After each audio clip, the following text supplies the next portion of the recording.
بسم اللہ الرحمن الرحیم۔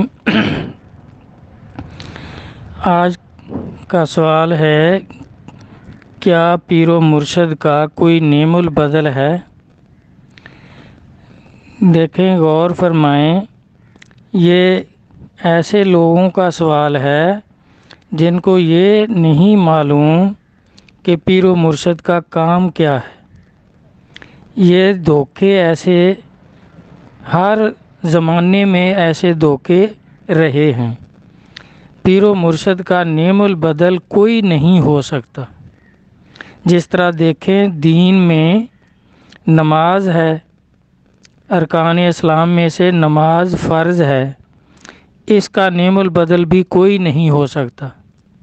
پڑھنے کا طریقہ ہو سکتا ہے کہ اگر بیمار ہیں تو لیٹ کر پڑھ لیں، بیٹھ کر پڑھ لیں، صحت مند ہیں تو کھڑے ہو کر پڑھیں، لیکن اس کا نعم البدل کوئی نہیں ہے کہ اگر نماز نہیں پڑھنی تو کچھ اور کر لیں۔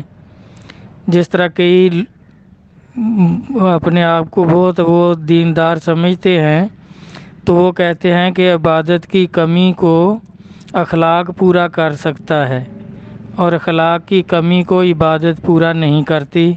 یہ بھی بالکل بھائی صحیح بات نہیں ہے، احمقانہ بات ہے،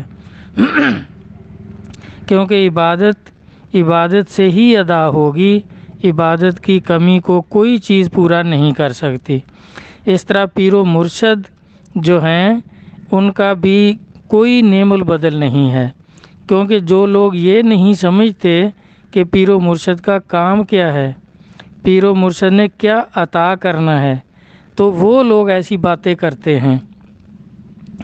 آپ دیکھیں، کئی چیزیں ایسی ہیں، یہ داتا صاحب کا جب عرس مبارک ہو رہا تھا تو کشف المحجوب کے بارے میں بھی جو اینکر تھے وہ بڑا بڑا تبصرہ کرتے تھے، تو وہ یہ کہتے تھے کہ اگر داتا صاحب نے فرمایا کہ اگر کوئی کسی کو پیر و مرشد نصیب نہیں ہے، مرشد کامل نہیں ہے، تو اس کی کمی کو کشف المحجوب جو ہے یہ پورا کر دے گی، اس کو ہی پیر و مرشد سمجھیں، اس پر عمل کریں۔ بھائی، یہ داتا صاحب کا فرمان بالکل نہیں ہو سکتا، کیونکہ داتا صاحب خود مرید ہوئے ہیں، پھر ان کے بزرگوں سے ان کو خلافت ہوئی ہے تو داتا علی حجویری ہوئے ہیں، ورنہ علی کتنے ہوئے ہیں دنیا میں کوئی نہیں جانتا۔ تو اس طرح اگر یہ کمی پوری ہو سکتی کسی طرح بھی، کسی کتاب سے، تو بھائی کشف المحجوب سے یا بزرگوں کی کتابوں سے سب سے افضل قرآن پاک ہے۔ قرآن پاک سے تو کوئی افضل کتاب نہیں ہے۔ تو پھر اللہ تبارک تعالیٰ آدم علیہ السلام کو ہی قرآن پاک دے کر بھیج دیتے کہ لوگ پڑھیں گے اور ہدایت اختیار کریں گے، ان کو ایمان ملتا رہے گا۔ تو نبی علیہ السلام نے بھی دیکھیں، آپ کے بھی 4 خلفاء ہوئے ہیں، تو آپ نے جب یہ فرمایا کہ بھئی تمہارے لیے قرآن پاک اور میری اہل بیت یہ کافی ہیں، یہ نہیں فرمایا کہ قرآن صرف کافی ہے، کیونکہ قرآن کے ساتھ فرمایا ان 2 چیزوں کو مضبوطی سے پکڑے رکھو گے تو تم گمراہ نہیں ہوگے۔ تو اہل بیت سے مراد اولیاء کرام ہیں، تو حضرت علی علیہ السلام اور صدیق اکبر رضی اللہ عنہ دیکھو حضور کے خلفاء ہیں، معتبر ہیں، ساری امت سے افضل ہیں۔ حضور کے 4 خلفاء سب کے مراتب بہت بلند ہیں۔ اب صدیق اکبر رضی اللہ عنہ نے بھی خلافت عطا فرمائی، جن سے آگے نقش بندی سلسلہ جاری ہوا، ورنہ آپ فرماتے بھی خلافت کی کوئی ضرورت نہیں، سلسلے کی کوئی ضرورت نہیں، قرآن کافی ہے۔ تو قرآن موجود تھا، احادیث مبارکہ موجود تھیں۔ اسی طرح علی علیہ السلام نے بھی خواجہ حسن بصری رضی اللہ عنہ کو خلافت عطا فرمائی کہ لوگوں کو دین کا فیض پہنچانا، نور ایمان قوت ارادی سے منتقل کرنا۔ تو آپ نے بھی نہیں فرمایا کہ قرآن کافی ہے، قرآن پڑھیں گے لوگ ہدایت پر آ جائیں گے۔ اب ان چیزوں کے بارے میں دیکھیں، جس طرح نبی علیہ السلام نے فرمایا کہ لوگ من گھڑت احادیث بنائیں گے، میری طرف منسوب کریں گے ان کا ٹھکانہ جہنم ہوگا۔ اب دیکھیں اتنی بڑی چیز کہ لوگ جو گمراہ لوگ ہوتے ہیں وہ من گھڑت احادیث تو بنا لیتے ہیں، تو کیا بزرگوں کا کلام من گھڑت وہ نہیں بنا سکتے؟ آپ من گھڑت حدیثیں بنا کر احادیث کی کتب میں ہی درج کرا دی ہیں انہوں نے۔ تو اس طرح بزرگوں کی کتابوں میں بھی ان بزرگوں کے نام پر من گھڑت اپنی طرف سے ان کا فرمان بنا کر ان کتابوں میں درج کر دیا، جس طرح یہ کشف المحجوب کے بارے میں ہے۔ اب داتا صاحب کا یہ فرمان بالکل نہیں ہو سکتا۔ اب جتنے بھی بڑے بڑے بزرگ ہیں ان کو دیکھ لیں، کوئی بھی بزرگ کسی کتاب کو پڑھ کر یا قرآن کو پڑھ کر اتنی بڑی بزرگی کو نہیں پہنچا۔ سب کے پیر و مرشد ہیں، سب نے پیر اختیار کیے۔ جس طرح بابا فرید گنج شکر رحمۃ اللہ کے بارے میں بھی ہے کہ ان کی والدہ محترمہ نے فرمایا کہ فرید پیر و مرشد اختیار کرو، نہیں تو وہ فرما دیتی کہ بھئی قرآن پڑھو یا کشف المحجوب پڑھو، اور کوئی ضرورت ہی نہیں ہے۔ سب بزرگوں نے کتابیں پڑھنے کا جو فرمایا ہے یہ وقتی روشنی ہے، وقتی طور پر روشنی ہے کہ بھئی پیر و مرشد اگر اختیار کرنا ہے تو اس کی صفات کیا ہونی چاہیے، پیر و مرشد کیسا ہونا چاہیے، اس سے حاصل کیا کرنا ہے، کیا نصیب ہوگا۔ تو پیر و مرشد کا چناؤ جو ہے یہ کتابوں میں درج ہے کہ اس کو خوب غور سے پرکھ لیں، اس کو پرکھ پہچان کر لیں کہ وہ مرشد کامل ہے، یا جیسے بھائی آج کل 2 نمبر 10 نمبر 50 نمبر پیر موجود ہیں۔ کتنے پیر ایسے ہیں جو نماز بھی نہیں پڑھتے۔ پیر و مرشد کے لیے اللہ کا ولی ہونا شرط ہے، ولی ہوگا تو ولایت کا علم پڑھائے گا، اور بے نماز سب اولیاء کرام متفق ہیں کہ بے نماز ولی ہو ہی نہیں سکتا۔ تو پھر وہ پیر بھی بنے ہوئے ہیں، بلکہ کئی نشہ کرنے والے بھی پیر بنے ہوئے ہیں۔ تو اس طرح بھائی پیر و مرشد کی پہچان کے لیے کتابیں پڑھنا ضروری ہے، کیونکہ یہ شیخ شہاب الدین سہروردی قدس اللہ سرہ العزیز فرماتے ہیں کہ یہ کتابوں کا علم ایسے ہے جیسے جب سورج نہ ہو تو وقت پاس ہو جاتا ہے چراغ کی روشنی سے۔ تو یہ اولیاء کرام کے مقابلے میں کتابوں کا علم ایسے ہی ہے جیسے سورج کو چراغ دکھانا، لیکن جب جس کو سورج نصیب نہیں ہے ابھی تو وہ کتابوں سے روشنی حاصل کر سکتا ہے۔ وہ روشنی کیا ہوگی کہ پیر و مرشد کا انتخاب کیسے کرنا ہے، کیسا چناؤ کرنا ہے، پیر و مرشد کی صفات کیا ہوں گی، اس کا پرکھ پہچان کیسے کرنی ہے۔ تو یہ چیزیں کتابوں سے ہو سکتی ہیں۔ اب کوئی بھی بڑے سے بڑے بزرگ جو ہیں دیکھ لیں، کوئی بھی نہ قرآن پڑھ کر بزرگی کو پہنچا ہے، بلکہ علماء کرام نے بھی قرآن پاک ہی پڑھا ہے، اور وہ سمجھ نہیں آیا تو فرقے پیدا کیے ہیں، اور تمام فرقے نبی پاک صلی اللہ علیہ وسلم نے فرمایا کہ 72 فرقے ہوں گے میری امت کے اور سب دوزخی ہوں گے۔ اب وہ قرآن تو پڑھ رہے تھے، اب وہ ولایت کو کیوں نہیں پہنچے؟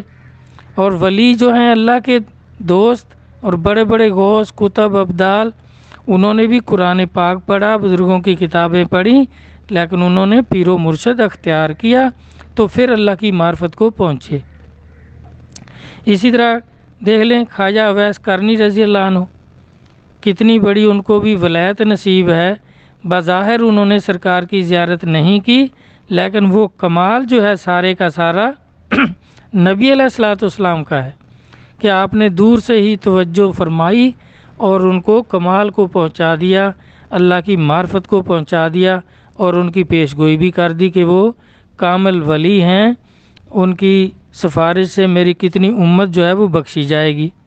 اسی طرح ابو الحسن خرقانی قدس اللہ سرہ العزیز، وہ بھی باجید بستامی قدس اللہ سرہ العزیز کا کمال ہے کہ عالم ارواح میں ہی ان کو بیعت کر کے تعلیم کر دی۔ اب اس میں بھی سارا کمال پیر و مرشد کا ہے۔ طٰہٰ میاں اپنے سلسلے کے بزرگ ہیں، حضور مخصوص الرحمن قدس اللہ سرہ العزیز، ان کو بھی دیکھیں، یہ بھی سیدنا عبدالحی قدس اللہ سرہ العزیز قطب عالم ہیں۔ انہوں نے ہنڈولے میں ہی ابھی 1-2 سال کے بھی نہیں ہوئے تھے تو ان کی ان کے متعلق بشارت فرما دی کہ ہم نے ان کی تعلیم کر دی ہے اور اپنے وقت پر اظہار ہو گیا۔ یہ سارا کمال بھی پیر و مرشد کا ہے۔ اب داتا صاحب دیکھیں، خود تو مرید ہوئے ہیں، وہ کیسے یہ فرما سکتے تھے کہ جس کو پیر میسر نہ ہو تو وہ کشف المحجوب پڑھے؟ بھئی کشف المحجوب سے تو قرآن پاک کہیں افضل ہے، قرآن کے مقابلے کی تو کوئی کتاب نہیں، تو پھر قرآن کافی نہیں تھا؟ جب نبی علیہ الصلوۃ والسلام خود فرما رہے ہیں کہ میرے بعد قرآن پاک اور میری اہل بیت یعنی اولیاء کرام ان کو مضبوطی سے تھامے رکھو گے تو تم کبھی گمراہ نہیں ہوگے، ورنہ سرکار یہ فرماتے کہ قرآن پڑھتے رہنا، قرآن تمہارے لیے کافی ہے، تم کبھی گمراہ نہیں ہوگے۔ لیکن آپ نے اہل بیت یعنی اولیاء کرام کا ذکر فرمایا، اور اللہ تعالیٰ نے خود قرآن پاک میں فرمایا اطیعوا اللہ و اطیعوا الرسول و اولو الامر منکم۔ نہیں تو اطیعوا اللہ کافی ہوتا، بھئی قرآن کافی ہے تو نہیں، اللہ کی اطاعت کرو، اللہ کے رسول کی اطاعت کرو، اور نائب رسول یعنی اولو الامر اللہ کا ولی جو تم میں موجود ہے اس کی اطاعت کرو۔ تو اس طرح لوگ من گھڑت باتیں بنا کر کتابوں میں، جیسے حدیثیں من گھڑت بنا کر احادیث کی کتب میں درج کر دیں، اسی طرح بزرگان دین کے نام سے من گھڑت بنا کر ان کے فرمان ان کی کتابوں میں درج کر دیتے ہیں۔ یہ بالکل گمراہی ہے بھائی۔ آپ دیکھیں باہو سلطان صاحب کیا فرما رہے ہیں کہ الف اللہ چمبے دی بوٹی مرشد من وچ لائی ہو۔ اب مرشد کا وہ بھی فرما رہے ہیں کہ یہ نور ایمان کا بیج جو ہے یہ تو مرشد کامل کا کام ہے، مرشد کامل کا کوئی نعم البدل نہیں ہو سکتا۔ آپ دیکھیں نبی خود علی علیہ السلام جو ہیں، نبی علیہ السلام نے فرمایا کہ میں علم کا شہر ہوں اور علی اس کا دروازہ ہے، تو وہ فرما دیتے کہ بھئی قرآن کافی ہے، میں نے سب کچھ قرآن سے سمجھا ہے، تو اب قرآن پڑھتے رہنا۔ یا کوئی ان کے جو فرمانات بے شمار موجود ہیں فرما دیتے کہ یہ کافی ہیں، کسی سے مرید ہونے کی ضرورت نہیں ہے، اور خواجہ حسن بصری رضی اللہ عنہ کو خلافت عطا نہ فرماتے اور ان کی یہ ڈیوٹی نہ لگاتے کہ آپ ایسے نور ایمان منتقل کریں گے جس طرح آپ کو نصیب ہوا ہے، کیونکہ آپ حضرت علی علیہ السلام کے مرید ہیں اور خلیفہ ہیں۔ تو اسی طرح یہ سب چیزیں بھائی، جو بھی کوئی یہ کہے کہ فلاں کتاب پڑھ لو تو پیر و مرشد کی ضرورت نہیں، یہ بالکل ناسمجھی کی بات ہے۔ وہ آدمی بیچارہ جاہل رہے گا، اللہ کی معرفت کو کبھی نہیں پہنچے گا۔ اللہ تعالیٰ دیکھیں فرما رہے ہیں صراط الذین انعمت علیہم، ان لوگوں کے راستے پہ چلو جن پہ میرا انعام ہوا ہے۔ تو ان کا راستہ کیا ہے؟ یہ جتنے اللہ کے ولی ہیں ان کا راستہ دیکھ لیں، سب نے پیر و مرشد اختیار کیے اور اللہ کی معرفت کو پہنچے۔ تو غور کریں اس پر، من گھڑت باتوں کو بھائی اگر خود سمجھ نہیں ہے کہ بزرگوں کی کتابوں میں یہ من گھڑت باتیں جو لوگوں نے ملاوٹ کر دی ہیں، تو کسی دوسرے سے پوچھ لو، پوچھتے رہو، کیونکہ نبی پاک صلی اللہ علیہ وسلم کا فرمان پاک ہے کہ پوچھنے والا جو ہے وہ منزل تک پہنچ جاتا ہے، کیونکہ وہ پوچھتا رہتا ہے، تو کوئی تو اس کو ایسا مل جائے گا جو صحیح راستہ بتا دے گا، صحیح راستے پہ لگا دے گا، وہ پھر شخص اللہ کی معرفت کو ضرور پہنچے گا۔